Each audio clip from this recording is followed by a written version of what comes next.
بسم اللہ الرحمن الرحیم۔ شروع کرتی ہوں اللہ تعالیٰ کے پاک نام کے ساتھ جو بڑا مہربان نہایت رحم فرمانے والا ہے۔ تمام تعریفیں اللہ کے لیے ہیں جو تمام جہانوں کا پروردگار ہے۔ میں گواہی دیتی ہوں کہ اللہ کے سوا کوئی عبادت کے لائق نہیں، وہ اکیلا ہے، اس کا کوئی شریک نہیں، وہ تو وحدہ لا شریک ہے۔ درود و سلام ہو آپ صلی اللہ علیہ وآلہ وسلم پر اور آپ صلی اللہ علیہ وآلہ وسلم کی آل پر۔ اللہم صلی علی محمد وآلہ وبارک وسلم۔ اللہم صلی علی محمد وآلہ وبارک وسلم۔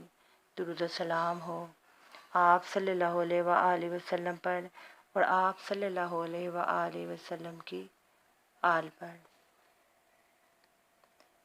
حضرت علی کرم اللہ وجہہ سے روایت ہے کہ جو شخص روزانہ 100 مرتبہ اس کلمہ شریف کا ورد کرے گا تو اس کی روزی میں برکت ہوگی، عذاب قبر سے نجات ہوگی، موت کے وقت اس کی روح کے جنت کے دروازے کے لیے تمام دروازے کھل جائیں گے، موت کے وقت اس کی روح کو جنت میں جانے کے لیے اس کے جنت کے تمام دروازے اس کے لیے کھل جائیں گے۔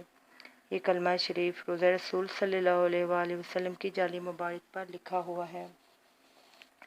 یہ کلمہ شریف حضور صلی اللہ علیہ وآلہ وسلم کے روزہ مبارک کی جالیوں پر 24 مرتبہ لکھا ہوا ہے، اور اللہ تعالیٰ نے اس کلمہ شریف میں حضور صلی اللہ علیہ وآلہ وسلم کی تمام تعریفیں یکجا کر دی ہیں۔ اس کلمہ کو پڑھنے والا دنیا میں عزت پائے گا اور اس کی تمام مشکلات جو مشکل سے مشکل ہوں بغیر تدبیر کے اس طرح آسان ہو جائیں گی کہ وہ سوچ بھی نہیں سکتا، یعنی اللہ تعالیٰ کے کرم سے اس کی مشکلات حل ہو جائیں گی، اس کے تمام کام میں آسانی ہوگی، وہ بندہ مال و دولت سے مالا مال ہو جائے گا۔ اس مبارک کلمے کی روزانہ 100 دفعہ تسبیح پڑھنے والا ایمان کامل حاصل کرے گا اور شان کریم پر مر مٹنے کے لیے تیار ہوگا۔ کلمہ شریف یہ ہے: لا الہ الا اللہ المالک الحق المبین، محمد رسول اللہ صادق الوعد الامین۔ لا الہ الا اللہ المالک الحق المبین، محمد رسول اللہ صادق الوعد الامین۔ دعا ہے کہ اللہ تعالیٰ ہمیں یہ کلمہ زیادہ سے زیادہ پڑھنے کی توفیق عطا فرمائے،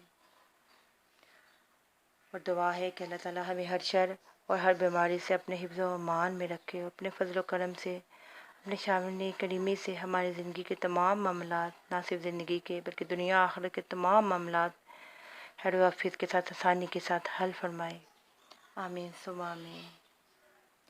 یا رب العالمین، یا ارحم الراحمین، اللہم اغفر وارحم وانت خیر الراحمین۔